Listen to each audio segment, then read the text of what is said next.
प्यारी मोहन नायक अखिल भारतीय गंडवाना गौंड महासभा ओडिशा प्रदेश महासचिव। आज आम बाध्य होचु पुनर्बार पुणी मीडिया प्रेस मीडिया को जावाक बाध्य होचु। गतकाली आमर 3 दिन धरिकी जो चंगा बड़देवकर प्रतिष्ठा कार्यक्रम थिला आमर आमसरमुंडा ठारे। एथिरे 14 तारिख दिन आमर मान्यवर महामहिम राज्यपाल आसी आमर प्रतिष्ठा उत्सव सामिल होते एवं तत्सहित आमर केंद्र सरकार शिक्षा विभाग मंत्री धर्मेंद्र प्रधान सामिल होते एवं 15 तारिख दिन उद्यापनी उत्सव रे आमर राज्य सरकार 2 जन मंत्री यथा प्रफुल्ल कुमार मल्लिक मान्यवर मंत्री ओडिशा, श्रीजुक्त जगन्नाथ सारका आदिवासी कल्याण विभाग मंत्री, तत्सहित अनुगुल जिले में 5 जन विधायक आम सहित सामिल होते जो माने कि स्वतंत्र भाव में निमंत्रित होगी आसी आम स्वतंत्र भाव में ग्रहण करने संबर्धना उत्सव सहित आने आम समस्ते प्रस्तुत थिलु। किंतु बड़ दुखर विषय आमर जड़े नेता श्रीजुक्त नलिनी प्रधान जी कि ठाकुरगढ़ ठारे पराजित सांसद प्रार्थी जी कि गत निर्वाचन रे हारी तांकर नेतृत्व में से आम समस्त मंत्री एवं विधायक मानक सेठी अटकाई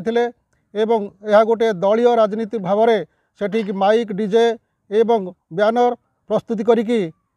प्रतिष्ठा स्थल को आसापी से व्यवस्था करते कार्यकारी करिकी आमर प्रतिष्ठा स्थल को से आसते एवं जोटा कि गोटे धार्मिक अनुष्ठान प्रतिष्ठा उत्सव ये कौन सी राजनीतिर आवश्यकता नहीं। समस्त एथिरे समान भागीदारिता अच्छी। समस्त कांग्रेस कहतु बीजेपी कहतु बीजेडी कहतु आम समस्त को डाकी प्रतिष्ठा उत्सव सामिल होगापी किंतु से मैंने या गोटे भंडूर करने प्रोग्राम को गोटे भंडूर करने से स्वतंत्र गोटे राजनैतिक रूप ढंग से आसी एठी गोटे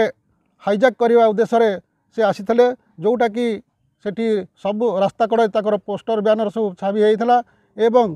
तांकर डीजे एठिकी बाजिकी आसला। किंतु आमर जो व्यवस्था थिला आम संगठन जो परिषदर कि आमर सामाजिक व्यवस्था अनुसार आम जो देखिलु तांको आम मना करूँ भाई ये सब जिन हो नहीं यहाँ करूँ ना किंतु आम स्वाधीन भाव में निर्मल भाव में आम समस्त जावा यहाँ को टे दूरे रुहतु किंतु सेमाने सेटा को मानिले नहीं जो द्वारा कि आमर जो स्वेच्छासेवी भाई भौणी मैंने थिले तांकु मध्य सेठी सेमाने ठेलापेला कले एवं आमर झील मैंने तांकु स्वागत करने सीथिले से मैंने तांकु ठेलापेला करिकी तांकु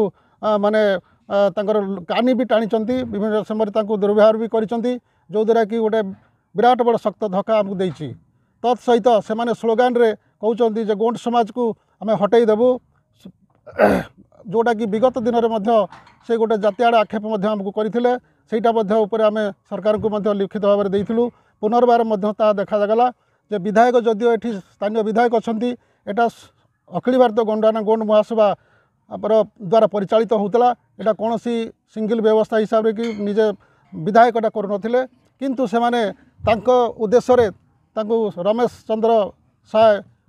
मुर्दाबाद कहीकि आसुले जो द्वारा कि आम समाजर जो बंधु मैंने थे बहुत उत्क्षिप्त करथिला। यही परिप्रेक्षी सेठी से माने आम उपर धस्ताधस्ती करिकी सेठू आसते जो द्वारा कि आम बर्तमान मर्माहित अच्छू। एणु आगामी दिन में आम यहाँ संकल्प नौ आमर जो 15टा पुंज अच्छी 150टा गाँ अच्छी सबू पुंजरे एवं सबू गाँव में आम ना जातीय आक्षेप कर हिसाब से आम कुशपुतला दाह करूँ एवं आगामी समय जहाँ भी कार्यकारी आसब आम निश्चित भाव में सामाजिक स्तर सबू जगह आम विरोध करने प्रयास जारी रखीचु एवं रखिबु।